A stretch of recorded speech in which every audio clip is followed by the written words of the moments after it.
Hello everyone. इस video में हम लोग जानने वाले हैं स्ट्रेटोस्फियर के बारे में, मेसोस्फियर के बारे में, एक्सोस्फियर के बारे में, करमान लाइन के बारे में और आइसोथर्म लाइन के बारे में। तो चलिए स्टार्ट करते हैं। तो सबसे पहले दोस्त अगर हम लोग बात करते हैं स्ट्रेटोस्फियर के बारे में, तो this layer of atmosphere contains the ozone layer, जो कि 30 से 35 किलोमीटर तक होता है। ओवरऑल जो स्ट्रेटोस्फियर का डिस्टेंस होता है वो अप टू 50 किलोमीटर होता है, ठीक है। एंड जो ओजोन लेयर है हम लोगों को प्रोटेक्ट करता है अल्ट्रा वायलेट रेज से। ये जो सूरज का रोशनी आ रहा है ना फ्रेंड, उससे अल्ट्रा वायलेट रेज निकलता है, जो उससे हमारे बॉडी को कैंसर हो सकता है। लेकिन जो ओजोन लेयर है ना वो हमको प्रोटेक्ट कर रहा है, ठीक है। And while moving upward temperature increases with altitude. अगर आप स्ट्रेटोस्फियर से ऊपर जाओगे फ्रेंड तो टेम्परेचर इंक्रीज होगा। एंड जेट प्लेन्स वगैरह, यहाँ पर मैंने देखा है कि यहाँ पर जेट प्लेन उड़ रहा है, आपको मैं दिखाता हूँ।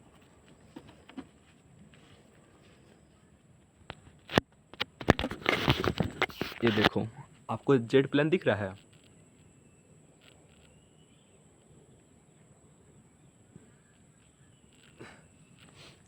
ये जो आपको जेट प्लेन दिख रहा है दोस्त, वो कहाँ उड़ रहा है? वो उड़ रहा है स्ट्रेटोस्फियर में। और जो स्ट्रेटोस्फियर आप वहाँ पर देख पा रहे हो फ्रेंड, वो बिल्कुल वहाँ पर क्लाउड वगैरह नहीं है, बिल्कुल वो क्लियर स्काई है। और वहाँ पर आप वहाँ से जब ऊपर जाओगे फ्रेंड, तो आपको गर्मी का एहसास होगा। गर्मी का एहसास होगा और साथ साथ वहाँ पर ओजोन लेयर है। और ओजोन लेयर क्या करता है, जो सूरज दिख रहे हो ना फ्रेंड, सूरज से जो आता है किरण, उससे प्रोटेक्ट करता है। सूरज से आता है अल्ट्रा वायलेट रे, उससे हमको प्रोटेक्ट करता है। इसीलिए क्या हुआ था ना, इसीलिए एक कमेटी बैठा था, उसके बारे में बात करेंगे।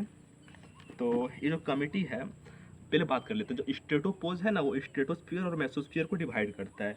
तो ओजोन डे इज सेलिब्रेटेड 160 सितंबर to commemorate the adoption of Montreal protocol in 1987 in Montreal Canada.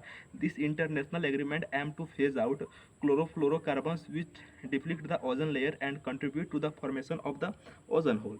Ozone layer thickness measured by adoption unit. और Kigali amendment was made to phase out HFC hydrofluorocarbons. फिर बात करते हैं mesosphere के बारे में। तो mesosphere up to 85 kilometre, it is the coldest layer of atmosphere, meteorite burn off and end up in the mesosphere layer while moving upward temperature decreases with altitude। अब बात करते हैं थर्मोस्फियर के बारे में।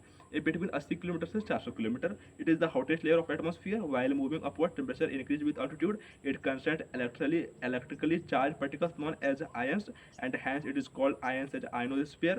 radio waves transmitted from the earth are reflected back to the earth by this layer। exosphere, it is the fifth and last layer of atmosphere, mostly composed of hydrogen and helium।